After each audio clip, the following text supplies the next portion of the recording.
Nes I Grist, mae'n hyfryd gweld chi gyda ni bore yma, a croeso arbennig os chi'n ymweld â ni. Mae'n dda iawn cael eich cwmni chi, a ni'n gweddio byddwn ni gyda'n gilydd yn profi yr arglwydd yn agos ato ni, a'i fendith wrth i ni gyd addoli y bore yma. Fel chi'n gweld mae Emyr yn arwen ni yn addoliad bore yma, a os dwi'n mynd bydd ei hefyd yn arwen ni am 5 o'r gloch y prynhawn yma. Mae clyddiadau wedi bod ar y sgrin, ond jyst eich atgoffa chi bod Oedfa'r Bore am 5 ac yna nos Fawrth mae'r cwrdd gweddi.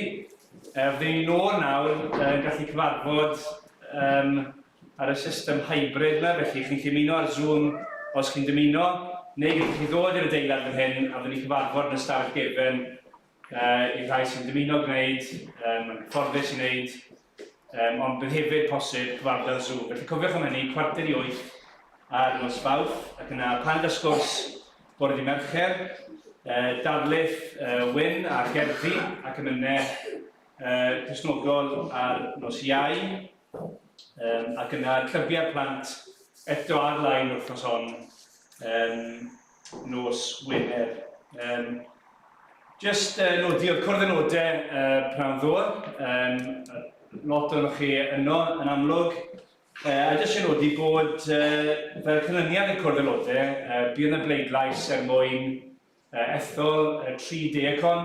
Mae cyfnod diacon yn 5 mlynedd, ac felly y cyfnod wedi dod i ben, ond nath canlynol cael ei hethol, y pleidleisio drostyn nhw felly ar ran y diacon cyllid yw Rhian Williams, y diacon cyfreithiol wedyn yw Steve Bowen, a diacon cyflenwol, logistics, trefniadau yw Amanda Griffiths. A oedd y pleidleisio yna yn falch a dweud yn frydol. Ac felly, fel bod chi'n gwybod, bydd yw'r trefniadau eglwys wrth i ni symud ymlaen. Sy'n nesaf, bydd Emyr yn arwen ni Ac os dwi'n mynd, bydd y cyfarfod bore, ni'n cyfle i ddathlu swper arglwydd ni'n cymryd cymryd gyda'n gilydd yn ystod yr Oedfa'r Bore. Wel, dyna'n coeddiadau, a ni'n jyst darllen ambell i adnod o Salm 103 cyn ni droed yr arglwydd yn gweddi. Dyma air Duw. Fe wnaid bendithiau'r arglwydd, a'r cyfan sydd ynof ei enw sanctaidd. Fe wnaid bendithiau'r arglwydd, a ffair yn nghofio ei holl ddoniau. Ef sy'n maddau fo holl gamweddau, yn iachau fo holl afiechyd. Ef sy'n gwaredu fy mywyd o'r pwll, ac yn fy nghoroni a chariad a thlegaredd. Ef sy'n fy nigodi a daioni dros fy holl ddyddiau, i adnewyddu fy ieuenctid fel eryr. Yna gadewch ni droi at Dduw mewn gweithio. O arglwydd, fi am fendithio dy enw di y bore yma. Beth gwell gallwn ni fod yn neud na dod ger bron, y Duw mawr, y Duw tragwyddol, y Duw sydd yn arglwyddiaethu dros bob peth, a hefyd y Duw sydd yn dyfawr drygaredd, yn maddau yn holl gamweddau, yn un sydd nid yn unig yn codi ni o'r pwll, o'r pydew tywallaf, ond hefyd yn coroni ni a gras a chariad a thlegaredd. O Dduw, ni'n ymwybodol bod ti yn ein digoni ni, a gyda'r daioni ni, holl ddyddiau ein bywyd.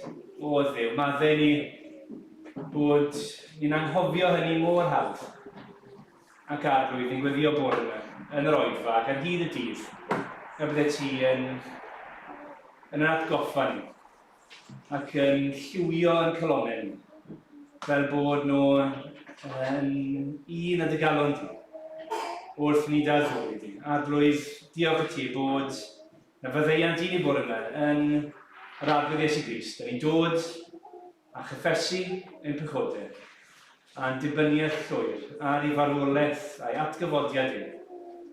A ni'n gweddio ni di dderbyn yn ei waed i. Ac arglwydd bendithio ni nawr wrth ni daddoli di. Pa'r eiriau di yn dod yn grym yr ysbryd lan. Bod Emyr yn ymwybodol bod ti yn ei ddefnyddio fe. A bod ni'n ymwybodol bod ni'n clywed geiriau bywyd tragwyddol. A bod hynny'n ei newid ni mwyn gogoniant yr arglwydd Iesu Grist. O Dduw, gogonedda di, a byddai'r cyfan mwyn dy enw di. Amen. Amen. Amen. Diolch Rodri. Mae'n gret i allu cwrdd efo'n gilydd ac mae'n hyfryd bod yr cyfyngiadau yn llacio arno ni, bod dim rhaid bwcio bellach, bod dim rhaid dweud sori chi ddim yn cael dod, mae gormod ohono ni yn yr adeilad yn barod, mae'n wych yn dydy. Ac a ni'n diolch i Dduw am hynny, ond ni'n diolch yn fwy na hynny, bod yma, a bod ni'n cael cwrdd gyda'r arglwydd ac yn cael ei foli a'i addoli gyda'n gilydd. A felly ni'n mynd i ganu nawr, a mynd i barhau i addoli trwy ganu rhif 50 yn yr atodiad. Mae'r geiriau yn mynd i ymddangos ar y sgrin hefyd. A mae'r gan gyntaf yma'n rhoi pob math o resymau pam y ddylswn ni foli, pam ddylswn ni rhoi mawl i Dduw. Rowch i'r arglwydd yn dragywydd foliant, bawb sydd is yna. Wele Iesu, yn dioddau, yn trengu, yn marw, aberth perffaith ar y pren. Conquest gafwyd, bywyd roddwyd, a mewn gogoniant cwyd ein pen. Ac yn yr ail bennill, dynion fethant, Crist yw'n heiddiant, ef yw'n glân gyfiawnder pur. Crist yr arglwydd yn dragywydd sy'n dwy'n rhyddid o'n holl gi. Rhydd un bardwn gair pardon yna, chi siŵr fod wedi clywed am y presidential pardon. Hynny yw, maddeiant, cyhoeddi maddeiant, a ni'n mynd i feddwl tipyn am faddeiant bore yma. Rhydd i'n bardon, mae'n maddau. Etifeddwn, fywyd, hedd, llawenydd gwir, a gallwn ni fynd mlaen. Ond nawn ni sefyll a nawn ni ganu mawl gyda'n gilydd. Os gai ofyn wrth i ni ganu ac yn ystod yr oed, os newch chi gadw'ch masgiau chi ymlaen, ond gadewch ni sefyll a chanu mawl i'r arglwydd yn gilydd.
Os ych chi yn ymuno gyda ni, gai ategu at y croeso, roddodd Rodri yn gynt. A jyst i esbonio, ar fore Sul ar y foment, i ni'n edrych ar ddamhegion yr arglwydd Iesu Grist. Dameg yw stori sydd yn dysgu gwers ysbrydol. Stori sydd yn tynnu ar sefyllfaoedd a darluniau o fywyd bob dydd ac yn defnyddio'r stori yna wedyn i ddysgu gwers, i helpu ni ddeall rhywbeth am Dduw, neu rhywbeth amdano ni ein hunan, neu'r byd o'n cwmpas ni. Ac ar y foment, i ni'n canolbwyntio'n arbennig ar ddamhegion sy'n sôn am y bywyd Cristnogol. Hynny yw, os ych chi yn Gristion, os ych chi wedi edifarhau am eich pechod a wedi troi a roi'ch ffydd chi yn Iesu a di derbyn bywyd newydd yn Iesu Grist, os ych chi wedi dod yn ddisgybl i Iesu, Sut mae hynny'n edrych? Beth sydd fod yn wir nawr amdano ni? Ni wedi gweld mor belled pethau fel bod ni fod yn bobl gweddigar, bobl sydd yn gweddio, yn ceisio Duw, yn siarad gyda Duw, a bod ni i fod yn bobl graslo, yn trin pobl eraill, efo cariad anheiddiannol. Bore yma, ni'n mynd i fod yn meddwl am faddeuant, a'r gair pwysig bore yma, maddeuant. I ni'n bobl sydd wedi profi maddeuant, a felly i ni'n bobl sydd fod i faddau, ac yn wir, i ni'n bobl sydd gallu maddau i eraill. Nawr, mae'r ddameg i fi eisiau ni edrych arni i weld yn Mathew pennod 18, ac adnodau 21 i 35. Eto, gobeithio bydd y geiriau ar y sgrin, ond Mathew pennod 18, adnod 21 ymlaen. Dyma air Duw. Yna daeth Pedr, a gofyn i Iesu, arglwydd, pa sawl gwaith mae fy nghyfaill i bechu yn fy erbyn a minnau i faddau iddo? Ai hyd seithwaith? Meddai Iesu wrtho, nid hyd seithwaith, a ddywedaf wrthyt, ond hyd 70 seithwaith. 70 lliosi 7, 490. Am hynny, mae teyrnas nefoedd yn debyg i frenin, a benderfynodd adolygu cyfrifon ei weision. Dechreuodd ar y gwaith, a dygwyd ato was oedd yn ei ddyled o 10,000 o godau o arian. A chan na allai dalu, gorchmynnodd ei feistr iddo gael ei werthu, ynghyd o'i wraig a'i blant a phopeth a feddau mwyn talu'r ddyled. Syrthiodd y gwas ar ei luniau o flaen ei feistr a dweud, bydd yn amyneddgar wrthyf, ac fe dalaf y cwbl i ti. A thostyriodd meistr y gwas hwnnw wrtho. Gollyngodd ef yn rhydd a maddau'r ddyled iddo. Aeth y gwas hwnnw allan, a daeth o hyd i un o'i gydweision a oedd yn ei ddyled ef o 100 o ddarnau arian. Ymaflodd ynddo gerbyd ei oddwf gan ddweud, tal dy ddyled.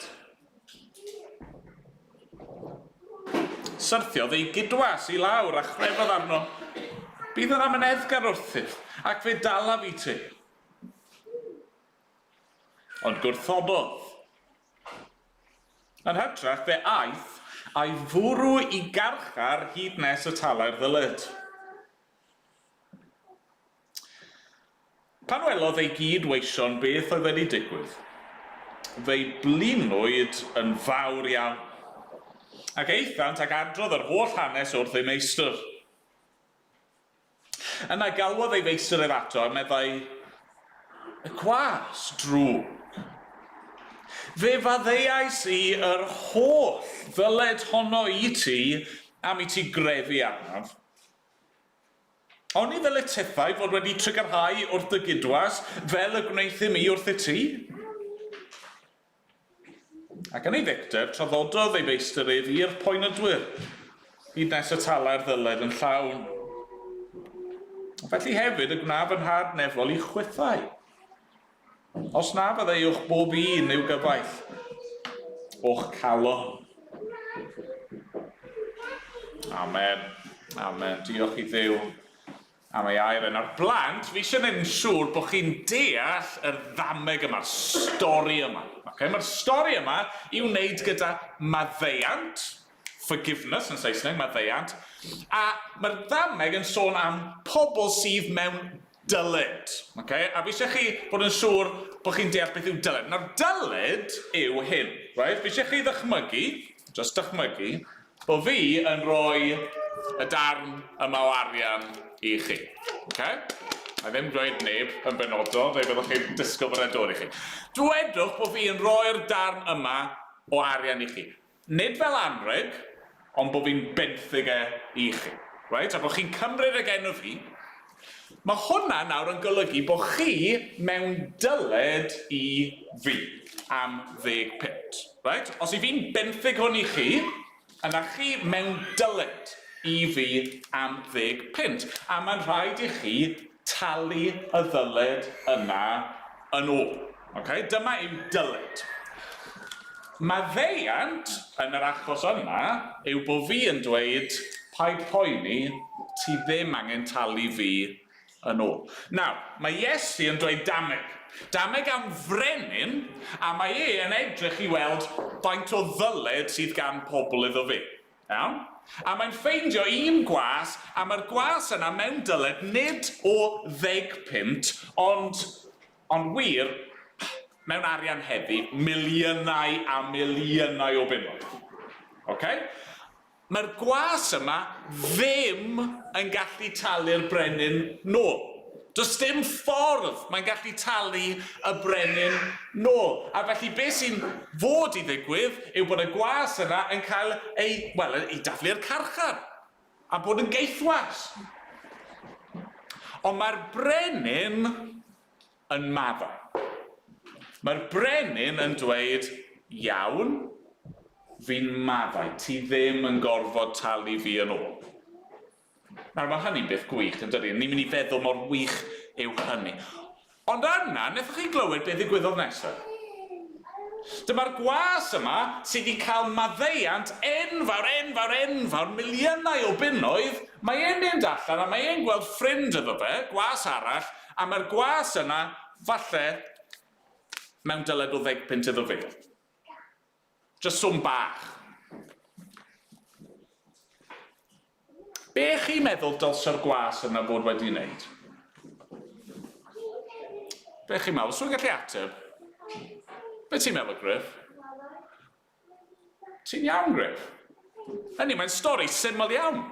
Chi'n gallu deall, yn dydych chi? Os yw'r gwas cyntaf yna wedi profi maddeiant, a'r dyled yna'n cael ei faddau, y dyled mawr yn cael ei faddau, yna pan mae e'n gweld rhywun sydd mewn dyled iddo fe, di wneud rhywbeth yn erbyn fe, dylse fe maddau hefyd. Nawr yn y ddameg, dyw e ddim y maddau. A mae'n dangos i ni bod ddim di deall be mae Griff di deall. Dyw'r gwas ffôl yna'r gwas drwg yna ddim di deall os yw di cael gymaint o faddeiant. A na dylse fe nawr bod yn un sydd yn maddau i eraill. Dyna'r ddameg, okay? A fi eisiau chi rando nawr, ni'n mynd i feddwl mwy amdano fe yn y bregaeth nes ymlaen, ond chi wedi dechrau deall yn barod. Wel, ni'n mynd i ganu nawr efo'n gilydd. Ni'n mynd i ganu rhif 44 yn y llyfr ymynau. Mae Rodri fel mae'n digwydd di darllen y geiriau yma yn barod. Rhif 44, fy enaid, bendithi ar arglwydd. Mae chofiau holl ddoniau o hyd. Mae ddeodd dy holl anhwyreddau. Iachawdd dy lesgedd i gyd. Gwaredodd dy fywyd o ddisryw, a gras coronodd dy ben. Diwallodd dy fwrdd a da ioni, at seiniau ei fawl hyd yn hel. Ac ymlaen, yn ni sefyll i ganu gyda'n gilydd.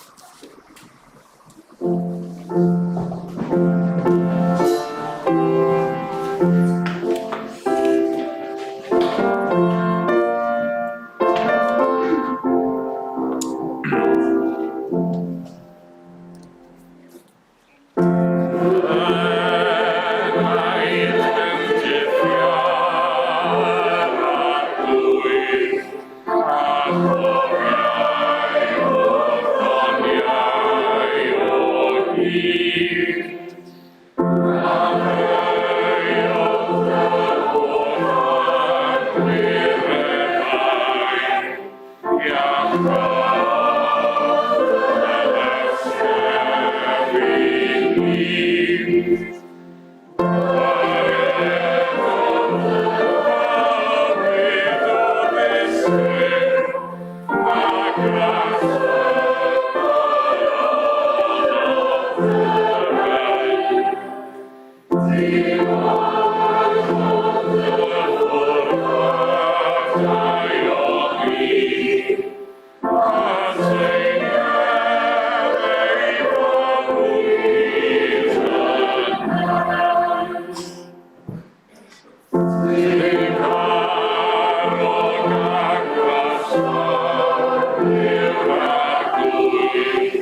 Gwnewch i ni weddio gyda'n gilydd. Ni'n mynd i droi at Duw mewn gweddi. O arglwydd ein Duw, rydyn ni yn dy bendithio di, yn mawrygu dy enw di, yn dy ganmol di, yn dy foli di arglwydd. Rydyn ni eisiau fel petai dy godi di lan a dweud mor wych o'i ti. Ac dad i ni wedi canu yn barod am gymaint o resymau sydd gennym ni i dyfolu di arglwydd. Ti yw'r un sydd wedi ein creu ni, ti yw'r un sydd wedi trefnu ffordd i'n hachub ni. Mae'r arglwydd Iesu Grist trwy ei aberth ar y groes wedi agor ffordd i ni i gael maddeuant a bywyd a llawenydd. Arglwydd i ti yn ein mabwysiadu ni, i fod yn blant i ti dy hun, ein gwendyr a'n methiant, mae llwch y llawr ydyn ni mewn gwirionedd i ti wedi dewis ein cymryd ni fod yn blant i ti, ac arglwydd ni'n diolch am y pethau hyn i gyd.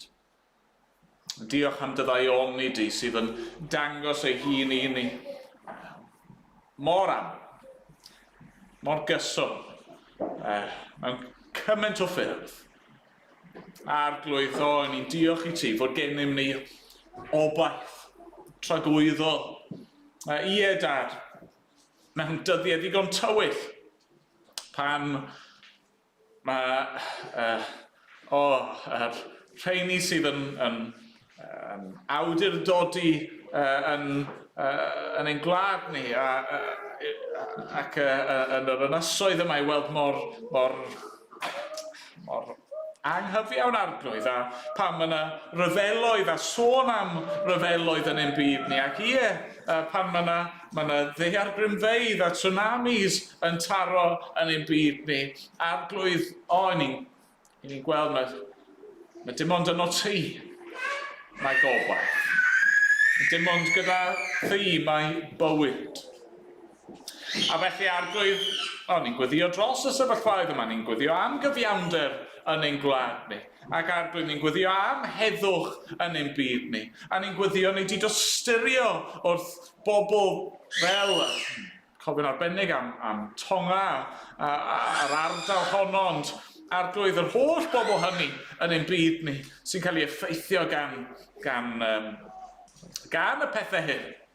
Arglwydd ni'n clywed straeon dychrynllyd am Afghanistan, arglwydd, trig ar ha. Da, diolch i ti. Diolch i ti fod gen ti bywyd tragwyddo. A diolch i ti, fel i ni'n ystyried bore yma, bod gen ti faddeuant.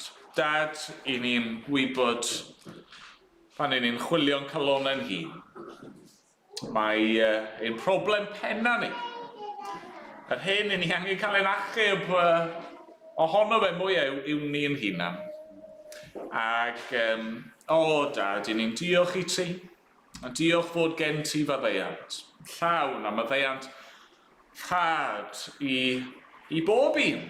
Os dim os pwy ni, os dim os be ni di i'w wneud, os dim os mewn ffordd beth yw maint ein dyled gerdd y bron di. Ni methu talu nhw, ond i ti yn dy gariad, yn cynnig maddau a rhoi pardwn i ni trwy'r arglwydd Iesu Grist. Diolch am hyn.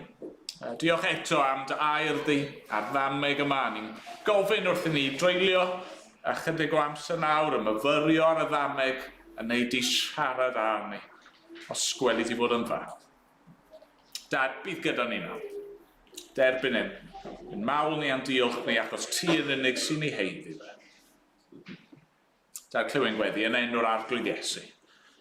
Amen. Amen. Wel, cyn bod ni'n troi edrych ar air Duw gyda'n gilydd, ni'n mynd i ganu eto, canu o'r atodiad, rhif 13. Dwg fi i fynydd yr olewydd, lle mae'n heidwad yn yr ardd. Mae'r gan mae'n sôn am brofiad yr arglwydd Iesu Grist, y noson pan gafodd ei frydychu yng ngardd Getsemane yn brwydro mewn gweddi. Ac yr hyn oedd o'i flaen yn ddychryn iddo fe. Pam? Wel, yr trydydd bennill yn dweud, cwpan sydd o'i flaen yw hyfed, cwpan chwerw angael oes, tal pechodau merdd o ddynion a'r unigrwydd croes. Dyna oedd o'i flaen ond mae'n ei wynebu ein mwyn ni. Diolch iddo. Wel, nawn ni sefyll i ganu, dy'n gilydd.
Trowch gyda fi os oes Beibl da chi i'r adran y ddarllenon ni yn Mathew pennod 18.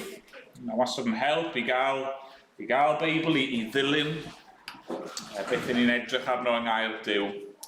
Ac mae'r testyn bore yma, mae'n hollol amlwg. Hynny yw sy'n angen i fi ddweud os mae y gair pwysig am yr oedfa hon yw maddeuant. Mae mor amlwg. Chi'n darllen y ddameg yma ac a bwrw bod chi'n gallu deall yr iaith, yna mae hyd yn oed plentyn yn gallu gweld beth mae'r arglwydd Iesu Grist yn ceisio I gyfleu.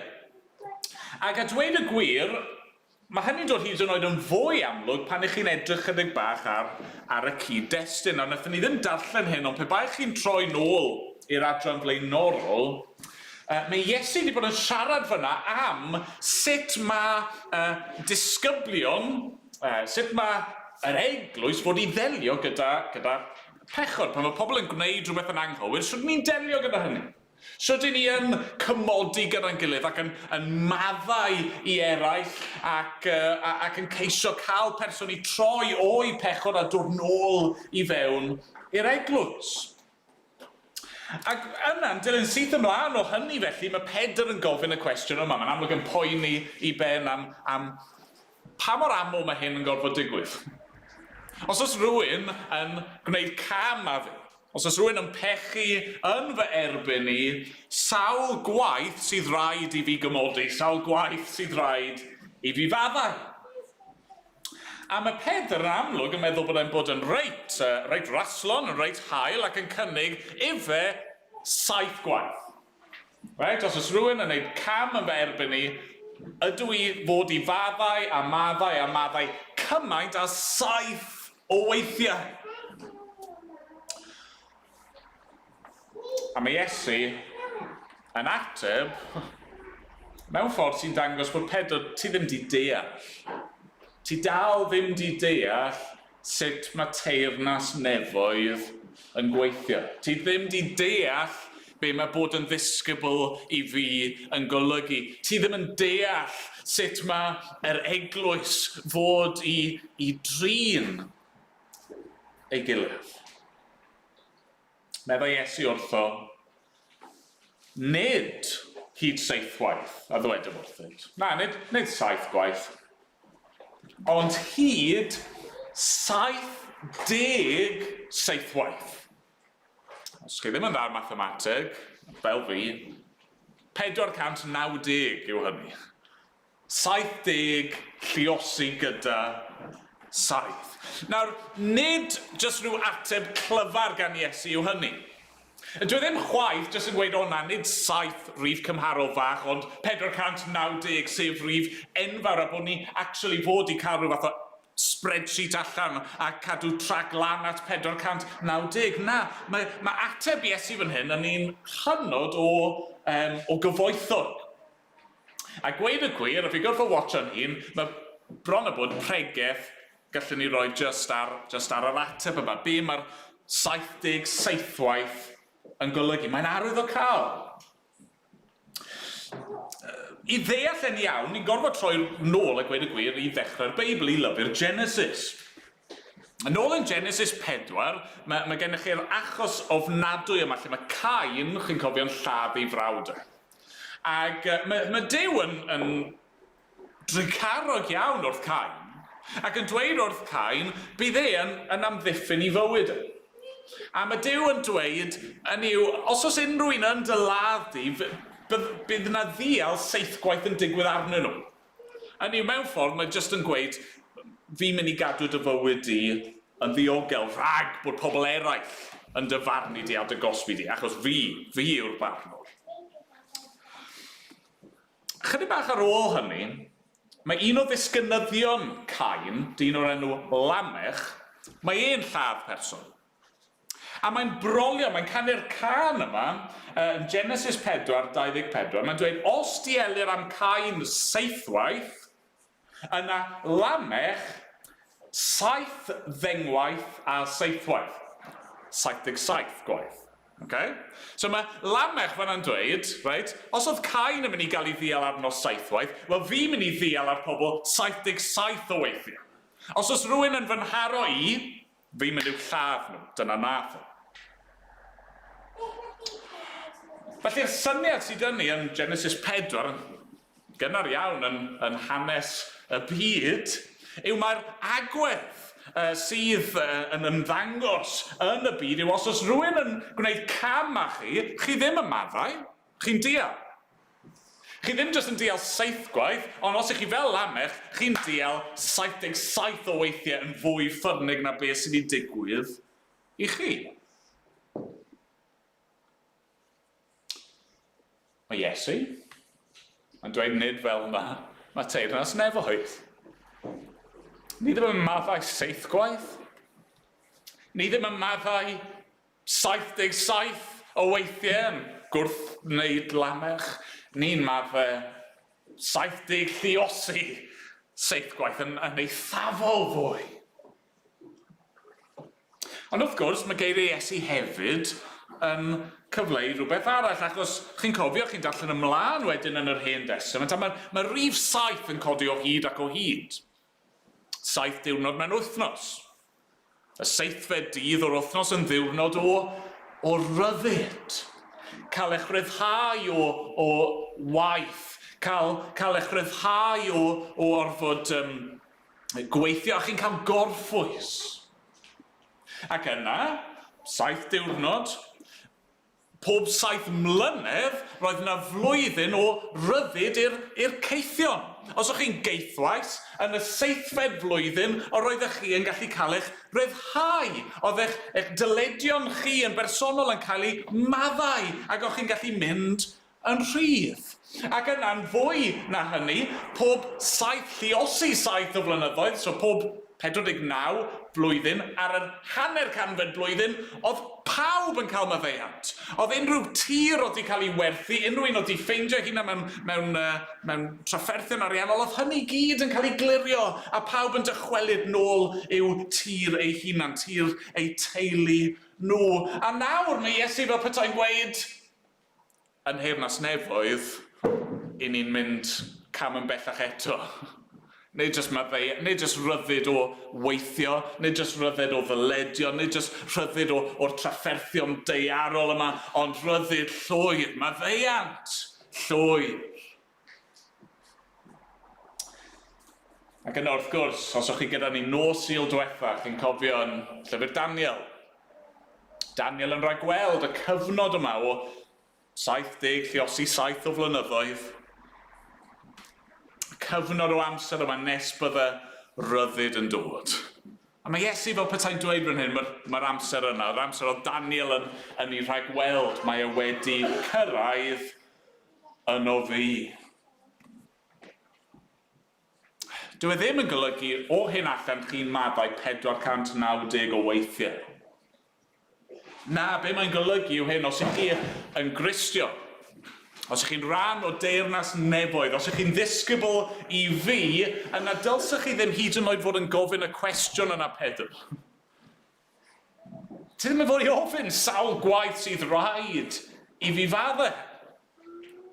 Achos os ych chi yn Gristion, ych chi yn berson sydd wedi profi maddeuant llwyr, a felly siwt gallwch chi beidio a maddau i'r rhai sydd mewn dyled i chi. Nawr, dyw hynny ddim yn golygu, eisiau ni gofio nawr wrth i ni feddwl am fyddai, dyw ddim yn golygu bod dim canlyniadau i bechod. Ni'n gweld hynny yn un gwlad, neu os oes rhywun yn torri'r gyfraith, yna mae yna ganlyniadau, mae yna gosb, ac os oes rhywun yn pechu yn eich erbyn chi weithiau, hyd yn oed pan ych chi'n maddau, mae yna ganlyniadau, mae yna effeithiau i'r hyn sydd wedi digwydd. Be mae Iesu yn sôn amdano fan hyn yw ein ymwneud ni ag eraill. Os ych chi yn ddisgybl i Iesu, yn eich ymwneud chi â phobl eraill, ac yn arbennig fan hyn yn eich ymwneud chi â Christnogion eraill, chi bod i faddau. Nawr, sori, dyna'r bregaeth gyntaf te, a nawr ni dod at y ddameg ei hunan te. At y ddameg ei hunan, Iesu'n dweud stori. Dameg mwyn helpu ni ddeall yr egwyddor yma am faddeuant. Nawr, y peth cyntaf fi'n meddwl sy'n angen i ni treulio chydig o amser yn meddwl amdano fe yw, wel, beth yn union te yw maddeuant? Beth yn union yw maddeuant?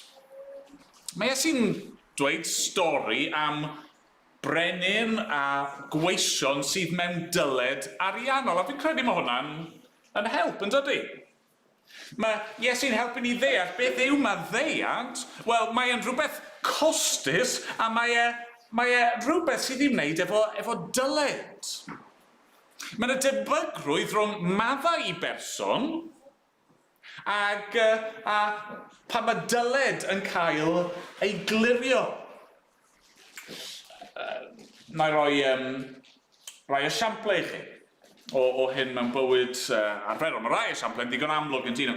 Dychmygwch, reit, plant yn ein pleithni mewn brawd neu chwaer yn cymryd un o'ch losin chi. Dros Nadolig, falle bod dal ydych chi chydig bag o losin, geithoch chi Nadolig ar ôl, a mae'ch brawd neu chwaer chi'n cymryd un o'ch losin chi. Nawr, maen nhw mewn dyled i chi am un losin.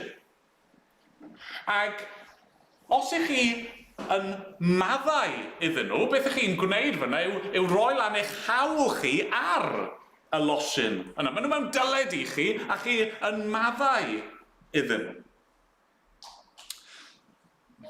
Rhoi esiample eraill, falle lle dyw'r cysylltiad ddim cweit mor amlwg. Meddyliwch os rhywun yn dweud celwydd amdano chi. Maen nhw'n gwneud cam a chi fel yna. Maen nhw'n dweud rhywbeth amdano chi sydd ddim yn wir, yn spredo gossip amdano chi.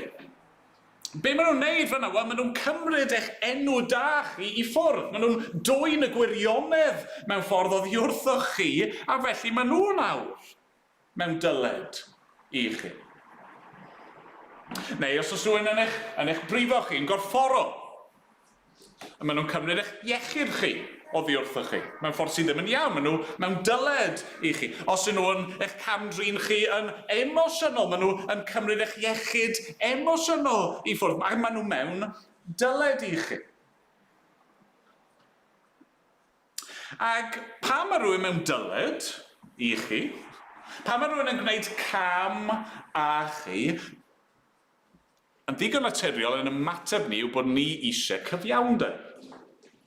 I ni eisiau talu'r pwyth yn ôl.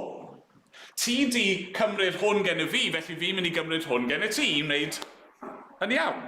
Ti di gweud celwydd amdano fi, felly fi'n mynd i ddweud celwydd amdano ti. Ti di bwrw fi, fi'n mynd i fwrw ti yn ôl. Ti di bod yn gas i fi, fi'n mynd i ffindo ffordd i bod yn gas i ti. Ond chi'n gweld, dyna ffordd y byd. Dyna ffordd Lamech o ddelio gyda'r sefyllfa. Beth yw maddeuant? Wel, canslo'r ddyled. A be mae hynny'n ei olygu yn ymarferol yw bod chi'n cymryd y gost arnoch chi. A mae'n gostus. Chi'n dewis bod ar eich colled. Os yw rhywun wedi cymryd un o'ch losin chi, a chi ddim yn mynnu bod nhw'n prynu losin nôl i chi, neu'n rhoi rhywbeth arall yn ei lefe, chi yn mynd heb rhywbeth. Chi'n dweud, fi'n mynd i golli allan ar y losin yna. Neu os mae rhywun yn dweud celwydd amdano chi, a maen nhw'n yn dinistrio eich enw da chi, a chi'n dweud, wel, sa'n mynd i wneud yr un peth nôl. Hynny yw chi'n cymryd colled arnoch chi eich hun. Dyna, wrth gwrs, pan bod maddeuant mor anodd. Mae peidio dial. Mae peidio talu'r pwyth yn ôl. Mae'n gostus, mae'n gallu bod yn boenus, a felly mae'n hynod o anodd. Mi'n siŵr, os o'n i'n holi chi nawr, byddwch chi'n gallu rhoi esiample o hyn. Lle mae'n y bobl wedi gwneud cam llawer mwy difrifol na cymryd eich sweeties chi. Neu dweud rhywbeth cas amdano chi. Lle mae rhywun wir wedi gwneud cam â chi, a mae maddau chi bron a bod yn gweld e fel rhywbeth amhosib. Be mae Iesu'n egluro i ni trwy'r ddameg yma yw bod e yn bosib. A yr unig ffordd ni'n gallu gwneud e yw trwy edrych at yr arglwydd. Dwchwch eto adnod 23 ymlaen. Iesu'n dweud am hynny mae teyrnas nefoedd yn debyg i frenin a benderfynodd adolygu cyfrifon ei weision. Dechreuodd ar y gwaith a dygwyd ato was oedd yn ei ddyled o 10,000 o godau o arian. A chan na allai dalu, gorchmynodd ei feistr iddo gael ei werthu. Mae'n hyd o'i wraig ei blant a phopeth a beddau mwyn talu'r ddyled. Syrthiodd y gwas ar ei lunio o flaen ei feistr, a dweud bydd yn amyneddgar wrthyf ac fe dalaf y cwbl i ti. A ddostiriodd meistr y gwas hwnnw wrtho. Llynnodd ef yn rhydd, a maddau'r ddyled iddo. Wrth gwrs, mae'r dameg ei hun yn ddigon syml i'w ddeall mewn ffordd, hynny yw y brenin fan hyn yw Duw ei hun. A'r gweision yma yw pobl. Ac yn i gyd mewn dyled i'r brenin yma. Yn wir, i ni yn sefyllfa y gwas cyntaf yma, achos mae'n dyled ni i'r arglwydd tu hwnt i ni. Mae'r gwas yma, mae mewn dyled o 10,000 o godau o arian. Ni ddim yn gwybod siwr mae wedi cael ei hun yn y sefyllfa yma, ond mae'r symio o arian ni'n sôn amdano fan hyn. Maen nhw'n astronomical, maen nhw'n enfawr. Mae'n cynnig, mae'n dweud, o bydd yn amyneddgar a'i dalu ti nôl, ond mae hynny jyst yn nonsens, achos gallai fe feth talu nôl. Mae e fan hyn, mae e wedi colli popeth, does dim byd ganddo fe i'w gynnig. Hyd yn oed os oedd i fywyd yn cael ei werthu fel ceithwas, a'i wraig, a'i blant yn cael ei gwerthu fel caethweision, a'i holl eiddo a'r arian oedd gyddo fe, bydde fe ddim yn mynd yn agos a talu y ddyled yma. Mae e mewn sefyllfa hollol amhosib, mae e mewn dyled sydd tu hwnt i'w allu i glirio.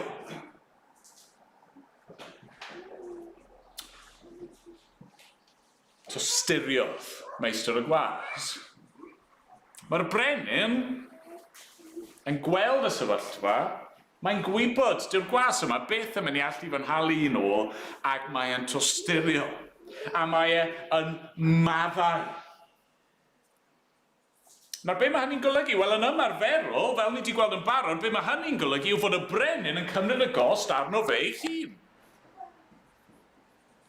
Mae'n rhoi lan ei hawle ar yr arian yna. Mae'n derbyn mewn ffordd bod e ddim yn ei gael yr arian yna yn ôl, bod e'n mynd i fod ar ei golled.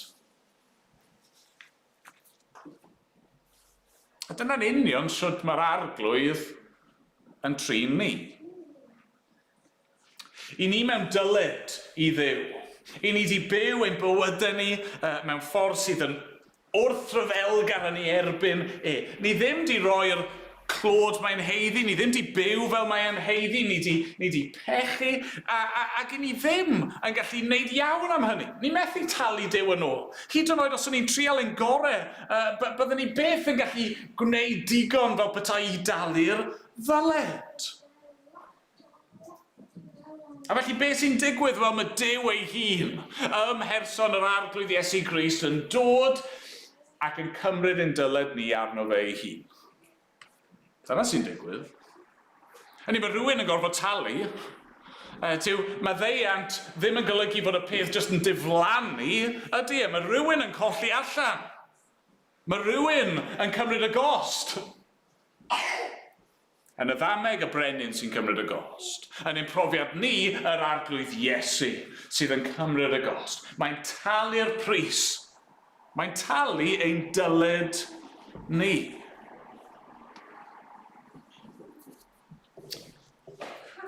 Yr arglwydd Iesu yn tystirio wrtho ni. Mae'n gweld gallwn ni fyth achub ein hunan. Ac yn ei ras mae'n dewis dod a mae'n dioddef. Mae'n cymryd canlyniadau'n pechod ni arno fe. Mae'n cymryd ein marwolaeth ni arno fe.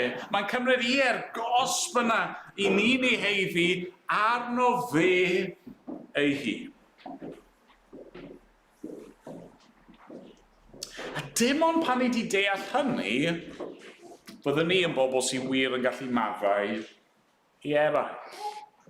Nawr, mae Iesu yn weddill y ddameg yn rhoi esiampl negyddol i ni, yn dydi? Mae'n rhoi esiampl i ni o was sydd just ddim wedi deall y peth yn iawn, adnod 28 ymlaen. Aeth y gwas hwnnw allan, daeth o hyd un o'i gydweision. Oedd yn ei ddyled ef o 100 o ddarnau arian. Ymaflodd ynddo, gerfydd ei oddwf, a dweud, tal dy ddyled. Syrthiodd ei gydwas i lawr a chrefydd arno, bydd yn amyneddgar wrthi, fe dalaf hi ti. Ond gwrthododd. Yn hytrach fe aeth a'i fwrw i garchar hyd nes y talau'r ddyled. Pan welodd ei gydweision beth oedd wedi digwydd, fe'i blinwyd yn fawr iawn, eithant ac adrodd yr holl hanes wrth ei meistr. Yna galwodd ei feistr ei fato a meddai, gwas drwg. Fe faddeuais i'r holl ddyled honno i ti, am i ti gredu arna. Oni ddyled tethau bod wedi trigarhau wrth y gydwas fel y gwneithym i wrth i ti.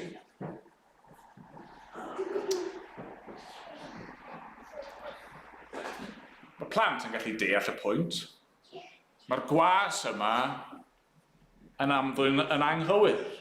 Dyw'r gwas yma ddim wedi deall yn iawn y maddeuant oedd ei wedi ei brofi. Os i ni wedi profi maddeuant mor fawr, os yw'r arglwydd wedi clirio ein dyled ni sydd tu hwnt i'n gallu ni i glirio, faint yn fwy ddylsyn ni fod yn barod i faddau i eraill. Dwi ddim just fan hyn bod yna rhyw egwyddor, wel, dyma sut mae Duw di trin ni, a nawr mae hynny fod yn esiampl i ni. Ddilyn, mae hynny'n wir wrth gwrs. Mae Duw yn gosod patrwm, mae'n gosod esiampl i ni fan hyn, ond mae yna rhywbeth dyfnach, yn does? Mae yna rhywbeth dyfnach. Just meddyliwch nawr, mae'n anodd falle i gael ein pen yn rownd hyn, ond just triwch meddwl nawr. Ydych chi'r gwas cyntaf? Oedd mewn dyled enfawr i'r brenin, ac oedd yr ail was mewn dyled bach iddo fe. Mae'r ddyled oedd arno fe i'r brenin wedi glirio. Be sydd wedi digwydd i'r ddyled bach yna? Wel, mewn ffordd, nid dyled iddo fe oedd hwnna, achos nid i arian ei oedd, achos oedd mewn cymaint o ddyled i'r brenin. Mae'r cwbl wedi cael ei glirio, chi'n deall? Yn yw, mewn ffordd, mae'r gwas yma mor ddrwg achos mae'n mynd allan ac yn disgwyl rhywbeth gan yr ail was yma sydd ddim yn gywir mwyach. Mae'r ddyled wedi glirio.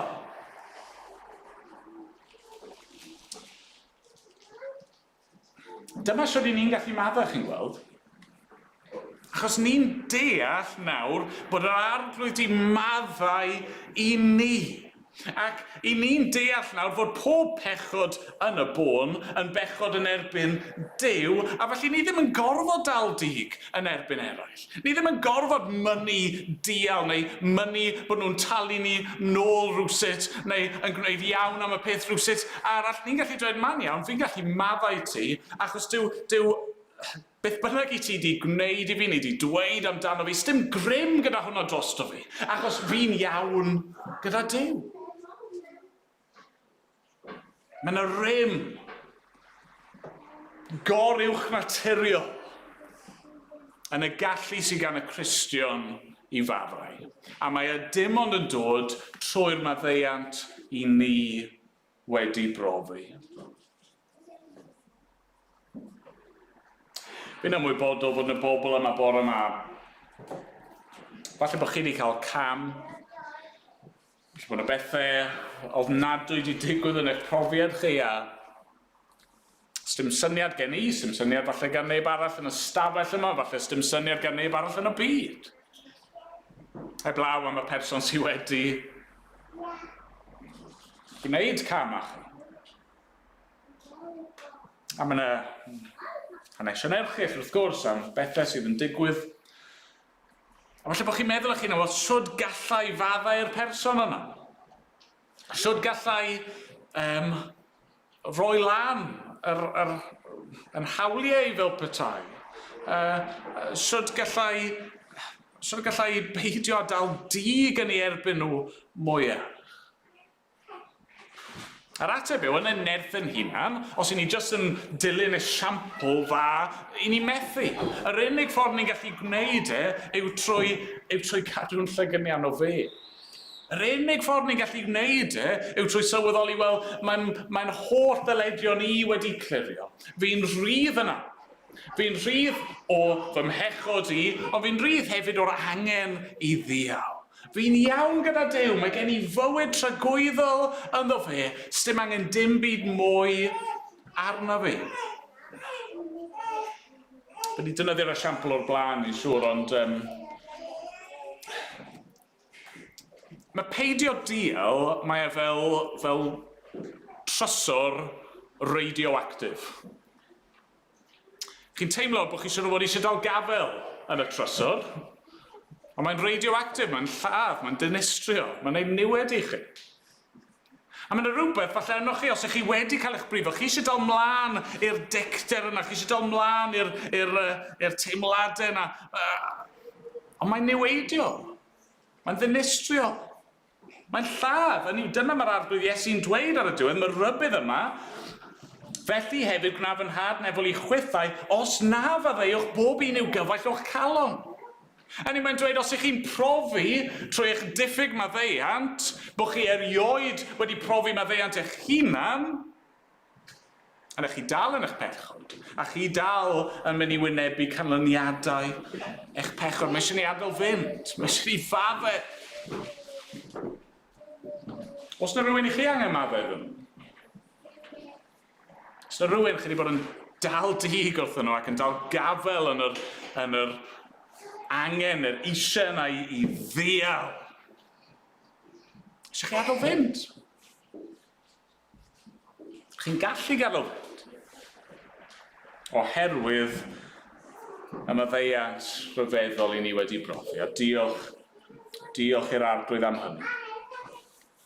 Wel, os i ni ddim yn maddau, i ni'n gwneud ein hunan yn fwy na Duw. Mae'r gymhariaeth drawiadol yma'n does. Mae'r gwas cyntaf yn plygu o flaen y brenin, yn ymostwng o'i flanau ac yn derbyn maddeuant. Mae'r ail was yn dod, mae e'n ymostwng hefyd. A mae'r gair sy'n cael ei ddefnyddio yn cyfleu'r syniad o plygu lawr, fel petai chi'n addoli. A mae'r gwas yn gwrthod maddau. Mae'n dweud, na, fi'n fwy na'r brenin, fi'n fwy na Duw, sa'n gorfod maddau. Os ni'n gwrthod maddau, ni'n gwneud ein hunan yn fwy na Duw ei hun, ac ni'n gwneud niwed a ni ein hun. Ond diolch i'r arglwydd, mae yna ffordd i ni faddau. Gogoniant i'w enw e. Amen.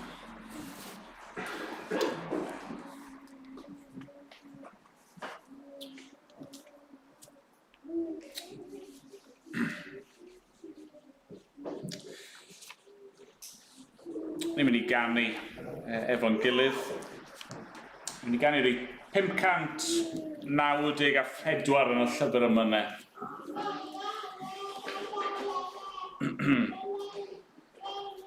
Dros bechadur bios farw.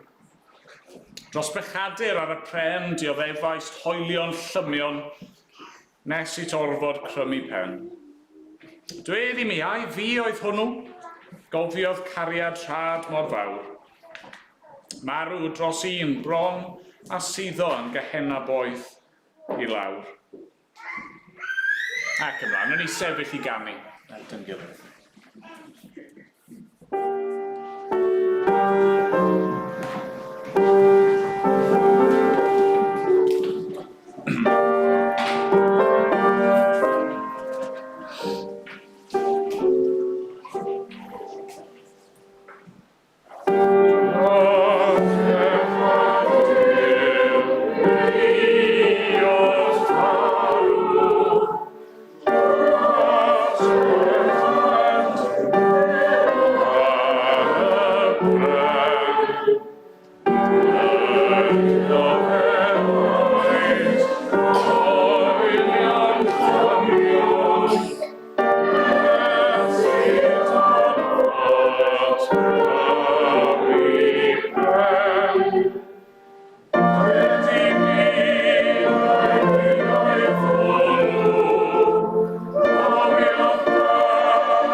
Arglwydd, o, diolch i ti.